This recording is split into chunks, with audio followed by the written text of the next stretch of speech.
नमस्कार, मैं हूँ डॉक्टर मीनू वर्मा, स्त्री प्रसूति एवं निसंतानता रोग विशेषज्ञ, युक्ति हेल्थ क्लिनिक बाराबंकी से। आज हम बात करेंगे ब्रेस्ट फीडिंग के ऊपर। जो पहली बार माँ बन रही हैं उनको कई बार ब्रेस्ट फीडिंग कराने में बहुत ज़्यादा दिक्कतें होती हैं।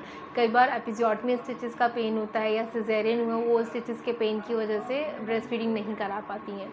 कई बार जो न्यूली मदर्स होती हैं उनका निपल फॉर्मेशन ही नहीं होता है, तो बेबी कई बार लैच नहीं कर पाता है, या निपल से जब वो लैच करता है तो निपल की स्किन जो है कई बार छिल जाती है, वहाँ से ब्लड आने लग जाता है। उस वजह से भी बहुत ज़्यादा ब्रेस्ट फीडिंग में पेन शुरू हो जाता है। कई बार मदर्स को लगता है कि उनका मिल्क प्रोडक्शन ही नहीं हो रहा है, बहुत कम दूध आ रहा है, या उनको पोजीशन नहीं पता होती है कि कैसे दूध पिलाना है, लेट के दूध पिलाना है, बिठाल के दूध पिलाना है, क्या खाना है, बच्चे को कितने बार दूध देना है। तो आज ये बहुत सारी दिक्कतें होती हैं, तो हम इन्हीं सब बातों के बारे में बात करेंगे। अब हम ब्रेस्ट फीडिंग के फ़ायदों के बारे में बात करेंगे। ब्रेस्ट फीडिंग कराने के बहुत सारे फ़ायदे हैं। सबसे पहले जो पहला मिल्क आता है मदर को, उसको हम कोलोस्ट्रम कहते हैं। वो हल्का पीले रंग का बहुत ज़्यादा गाढ़ा मिल्क होता है। उसमें बहुत ज़्यादा प्रचुर मात्रा में एंटीबॉडीज़ होती हैं। ये एंटीबॉडीज़ बेबी को इम्यूनिटी प्रदान करती हैं, बेबी की आगे चल के इम्यूनिटी स्ट्रॉन्ग बनती है। अगर हम बेबी को प्रॉपर अमाउंट में कोलोस्ट्रम पिलाएंगे तो आगे चल के बेबी का इन्फेक्शन, ये सब चीज़ें उसको नहीं होती हैं।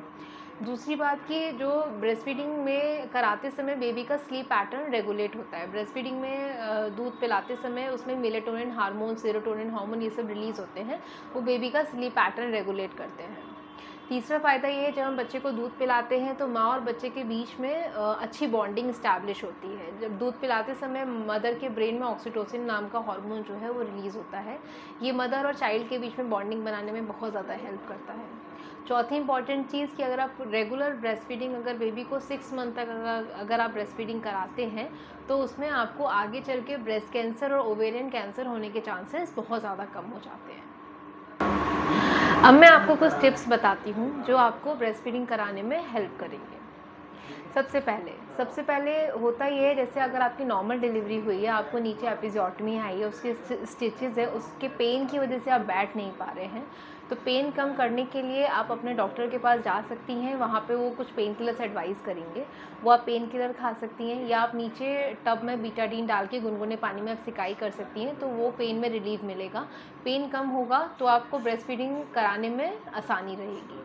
अगर आपका सिजेरियन हुआ है तो नॉर्मली सिजेरियन में डे 2 या डे 3 से हम पेशेंट को बिठाने लग जाते हैं, चलाने लग जाते हैं, तो उठते बैठते समय आपको पेन होता है, तो आपको बेल्ट लगा के रखना है या पेट पे कुछ सपोर्ट बांध के रखना है, और आपको बेबी को अच्छे से कंफर्टेबल पोजीशन में आपको लेके बच्चे को ब्रेस्ट फीड कराना है। सिजेरियन का पेन नॉर्मली 8-10 दिन तक थोड़ा सा ज़्यादा रहता है, उसके बाद धीरे धीरे वो पेन कम हो जाता है, लेकिन ये वही इंपॉर्टेंट टाइम है जब आपको बेबी को लैच कराना है।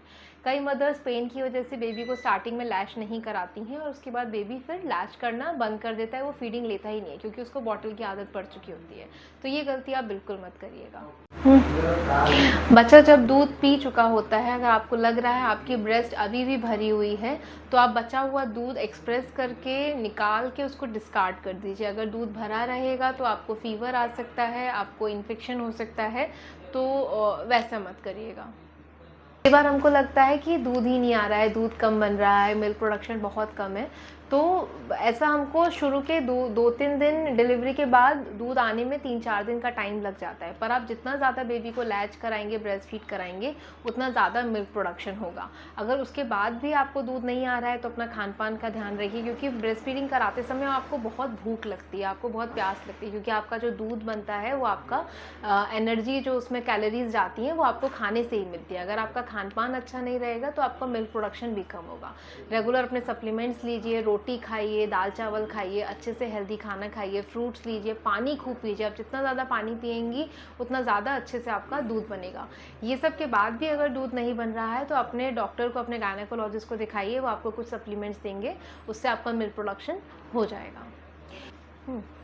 अब किस पोजीशन में दूध पिलाएं?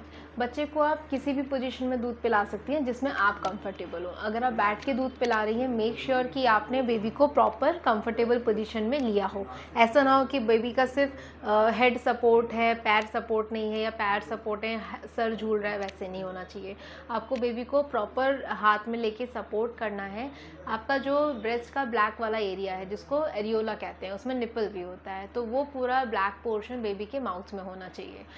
और उसके बाद आपको अपना निपल, कई बार निपल नहीं बनता है तो डॉक्टर आपको बताएंगे कि आपको निपल कैसे बनाना है।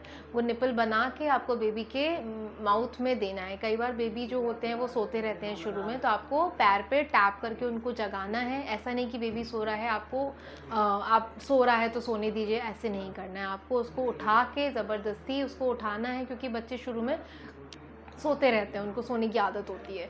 उठा के उसको लैच कराना है। बेबी जब दूध पीते हैं तो उनकी एक्सरसाइज होती है। कई बेबीज़ को दूध पीते पीते बहुत पसीना भी आ जाता है, वो पीते पीते बीच में सो भी जाते हैं। सो जाते हैं इसका मतलब ये नहीं है कि उनका पेट भर गया है। उनको आपको उठा के वापस से ब्रेस्ट फीड कराना है। जब वो ब्रेस्ट फीड कर रहे होते हैं तो आपको बहुत पेशेंसली उनको दूध पिलाना है। मतलब ऐसे नहीं कि पीते पीते सो गया तो आप ज़बरदस्ती छुड़ा रहे हैं, वैसे नहीं करना है। जब वो दूध पी लेगा, उसका पेट भर जाएगा, वो अपने आप आपका ब्रेस्ट छोड़ देगा।